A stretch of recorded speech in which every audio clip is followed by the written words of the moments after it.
Ni-raid ng mga otoridad ang isang gusali sa Makati City kung saan may nag-ooperate umanong illegal na pogo. Wala nang nadatnang pogo worker sa lugar at may mga indikasyong natunugan ang raid. Balita natin din sa Lima Refran.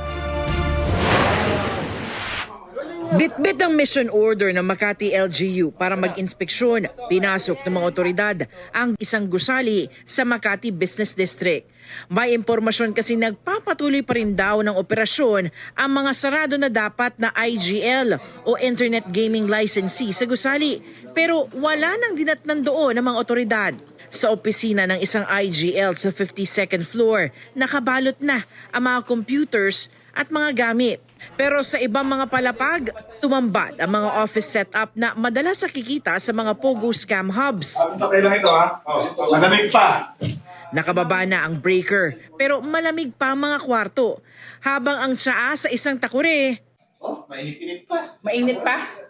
Mainit pa nga. Ito na lamang yung inabutan ng mga otoridad dito sa 51st floor ng gusaling ito. Magulo yung mga gamit pero nandito pa rin yung hili-hilera ng mga computer. At sa bahaging ito ng kanilang workstation, napakarami na naman yung mga cellphone.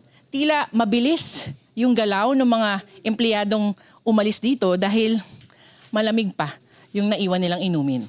nakakita rin ng SIM cards, OTP generators, hard drives at scripts na ginagamit umano sa mga scam. Maraming kaming nakitang iba't ibang uri ng script na investment scam siya.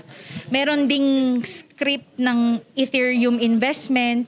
So, nagpapatunay na may crypto scam dito. Usually, pag may mga OTP, it involves scamming ng mga online wallet o hindi kaya mga bank accounts. Pero ang mas nakababahala para sa Department of Justice Office of Cybercrime, wikang Ingles ang mga script. Usually, pag English yung mga notebook, Pinoy ang mga empleyado. Sa nakuha namang logbook ng security, nakitang may entry pa ng alas 4 ng hapon. 2 oras bago ang raid. Ang intel namin dito talagang nag-ooperate ito bilang POGO operation scamming center ito. Well, ang tinitingnan namin dito kasi is mga 600 pataas yung makukuha natin. Foreigners. Ang kwento ng mga tao sa baba is mga 4 o'clock.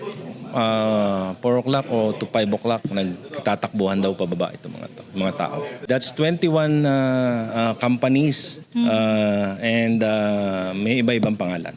Iba-ibang pangalan ba? And with different names din ng may-ari. Alam nilang illegal ang kanilang ginagawa kasi nagtakbuhan sila eh. Kasi kung legal sila, hihintayin nila tayo. Kasi ang ating initial na punta rito is inspection based on a BPLO permit mission order. Itinanggi naman ng building management na may operasyon ng Pogo sa gusali.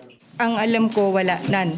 I can vouch for it. Kasi yung mga contracts namin naman are in place. All documents are in order. Isa namang Chinese na nagpakilalang empleyado ng Lucky South 99 sa Porac at Sun Valley sa Clark, Pampanga ang pumasok sa gusali at nagpaaresto sa mga otoridad. Pogo. Sumuko na siya at gusto niya ipa-deport na raw siya sa China. Isa sa ilalim sa investigasyon ng sumukong Chinese national. Yung history niya, nung work history niya, kung saan-saan siya nagtrabaho, kasi baka makakuha rin tayo ng impormasyon na doon sa mga existing Pogo. Iimbestigahan naman ang naging leak sa operasyon. We're looking at the possibility na sila ay na-alarm dahil may nakita tayong memo na from somebody na may inspection yan. So, hindi muna namin papangalanan, tingnan muna namin authenticity ng dokumento na yan. Well, we will re-evaluate also our tactics para malaman natin kung saan tayo nagkulang o kung ano ang mga areas na pwede natin i-improve.